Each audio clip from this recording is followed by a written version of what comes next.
Ka-Express, may bagong usap-usapan ngayon tungkol kay Kai Sotto. Matapos kumalat ang larawan ni Kai na may bagong braided hairstyle at may caption pa na from school requirement to braid appointments, grind never stops. Maraming fans ang napatanong, simpleng style change lang ba ito o may mas malaking mensahe sa likod? Kasabay ng pagbabagong ito, lalong umiinit ang mga ulat na isa sa mga posibleng landas ni Kai patungong NBA ay ang pagpasok sa USNCAA Division I Basketball. Ayon sa mga ulat ng mga nakaraang buwan, nananatiling buhay ang NBA dream ng 7'3" Pinoy Giant at isa sa mga tinitingnang option ay ang paglalaro sa NCAA upang mas mapalapit sa radar ng mga NBA scouts. Well, hindi ito imposible. Sa mga nakaraang taon, nagbago ang NCAA eligibility landscape at nagkaroon ng pagkakataon ang ilang international players na may professional experience na makalaro sa college basketball. Pero may bagong usapin rin tungkol sa eligibility rules na maaaring makaapekto sa mga dating professional players tulad ni Kai. Sa ngayon, wala pang official na pahayag mula mismo kay Kai tungkol sa NCAA plans, pero malinaw na patuloy pa rin ang kanyang paghabol sa NBA matapos ang kanyang ACL recovery at pagbabalik sa competition sa Japan. Kaya ang tanong ng marami, nagpapakita ba ng bagong chapter si Kai? At kung sakaling totoo ang NCAA route na ito, eto na kaya ang pinakamalakas niyang pagkakataon para tuluyang maabot ang NBA? Eto ang pag-uusapan natin ngayon. Kung susuriin natin ang sitwasyon ni Kai, napaka-interesting ng timing ng lahat ng pangyayari. Una, nagagaling lamang niya sa isa sa pinakamahirap na injury para sa isang basketball player, ang ACL tear. Mahabang proseso ang dinaan niya bago muling makabalik sa laro. Hindi lang physical ang recovery dito, kundi pati mental confidence at game rhythm.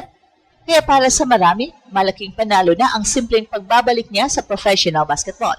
Pero kilala natin si Kai, hindi siya basta kontento na makabalik lang. Ang ultimate goal niya mula pa noong teenager siya ay iisa lang, ang NBA. Ilang beses nang muntik, nagkaroon siya ng pagkakataon sa NBA draft process, naglaro siya sa NBA Australia, sumabak siya sa Japan B-League, nagkaroon ng exposure laban sa iba't ibang international talents, pero hanggang ngayon, hindi pa rin dumating ang pinakahinihintay na NBA contract. So dito pumapasok ang NCAA angle. Ayon sa mga ulat, isa sa mga pinag-aaralang ruta ni Kai ay ang pagpasok sa NCAA Division I Basketball bilang mas mahabang daan papunta sa NBA. Sa halip na direktang umasa sa Summer League lamang, maaaring gamitin ang NCAA bilang platform upang makita siya linggo-linggo ng NBA scouts at executives. Kung tutuusin, may logic ito. Sa modern NBA, napakalaki ng impluensya ng NCAA ecosystem. Halos gabi-gabi ay may mga scouts na nanonood, may advanced analytics, may national television exposure, may pagkakataon pang mapag-aralan at ma-develop ang isang structured environment. Para sa isang 7'3" center na may shooting touch, rim protection at international experience, malaking bagay yun, pero hindi rin ganun kasimple. May mga bagong ulat na nagsasabing maaring higpitan ng NCAA ang eligibility rules para sa mga international players na may professional background. At dahil nakapaglaro na si Kai sa Australia at Japan, posibleng magkaroon ng komplikasyon kung sakaling ituloy niya ang landas na ito. Kaya sa puntong ito, maraming tanong ang wala pang sagot. Eligible ba siya?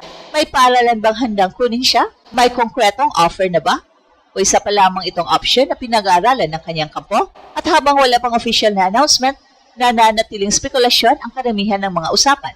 Pero isang bagay ang malinaw, hindi pa sumusuko si Kai sa kanyang NBA dream at minsan, ang pinakamahabang daan ay siyang nagdadala sa pinakamalaking destinasyon. Pero kung sakaling matuloy nga ang NCAA route ni Kai, hindi lang NBA ang nakasalalay dito, pati ang hinaharap ng Gilas Pilipinas ay maaaring maapektuhan. Ito ang dahilan kung bakit hati ang opinyon ng mga Pilipinong basketball fans. Sa isang banda, gusto nating makita si Kai na suot ang Pilipinas jersey sa bawat FIBA window, Asian Games at iba pang international tournaments. At sa kabilang banda naman, alam nating minsan lang dumating ang pagkakataong maabot ang NBA. At kung may ruta pa na pwedeng tahakin, bakit hindi niya subukan? Ayon sa mga naunang ulat, may posibilidad na maapektuhan ang availability ni Kai para sa ilang Gilas commitments kung sakaling pumasok siya sa NCAA system dahil ang NCAA season ay tumatakbo kasabay ng ilang international windows, posibleng magkaroon ng conflict sa schedule. Yan ang pinakamalaking dilema. Pilipinas ba muna o NBA Dream muna? Pero para sa mga matagal nang sumusubaybay kay Kai, alam nating hindi to simpleng pagpili lamang. Nung 16 years old pa lang siya, iniwanan niya ang comfort zone sa Pilipinas para habulin ang pinakamalaking pangarap sa basketball. Marami siyang naging kritiko, marami rin pagkakataong malapit na siyang sumuko, pero bawat kabiguan may kasunod na panibagong pagsubok. Mula sa NBA G League Ignite, hanggang Australia, hanggang Japan, at ngayon, posibleng NCAA. Parang isang manlalakbay na patuloy na naghanap ng tamang daan papunta sa tuktok ng bundok. At dito pumapasok ang isa pang nakakaintrigang detalye, ang kanyang bagong look. Sa social media, maraming fans ang nakapansin sa kanyang braided hairstyle na bihirang makita kay Kai noon. May ilan pang nagsasabing mas NBA ang dating, mas agresibo, mas kumpiyansa at mas mukhang handang sumabak sa panibagong hamon. Siyempre, hairstyle lang ito. Hindi ito automatikong ibig sabihin na may kontrata na o may NCAA commitment na. Pero sa mundo ng sports, madalas nagsisimula ang pagbabago sa mindset bago makita ang resulta sa court. At maraming atleta ang gumagamit ng bagong image bilang simbolo ng bagong chapter ng kanilang career. Kaya para sa ilang fans, ang bagong anyo ni Kai ay representasyon ng isang manilarong handang magsimula muli, handang sumugal muli, at handang habulin muli ang NBA.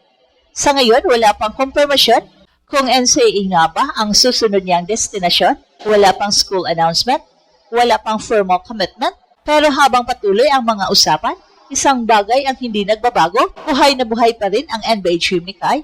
At kung may natutunan tayo sa kanyang journey sa nakalipas na mga taon, ito ay, kapag iniisip ng marami, natapos na ang kwento, doon kadalasang nagsisimula ang susunod na kabanata. At sa susunod na linggo, maaring lumabas ang pinakamahalagang desisyon sa basketball career ni Kai. NCAA ba? Summer League? O diretsong panibagong professional opportunity? Isang bagay ang sigurado, nakatutok ngayon hindi lang ang Pilipinas, kundi pati ang basketball world sa susunod niyang hakbang. Well, sa dulo ng lahat ng usapan, hindi pa man malinaw kung NCAA nga ba ang susunod na destinasyon ni Kai. Isang bagay ang siguradong malinaw, hindi pa tapos ang kanyang NBA journey. Habang ang iba ay nakitingin na lamang sa resulta, si Kai ay patuloy na dumadaan sa proseso na hindi nakikita ng marami. Ang bawat training session, bawat recovery day, at bawat cardio decision ay bahagi ng mas malaking larawan na kanyang binubuo.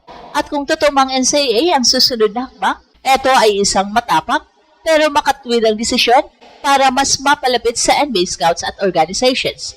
At ito ang Express Info kung saan bawat kwento ginulat ang mundo. Don't forget to like and subscribe.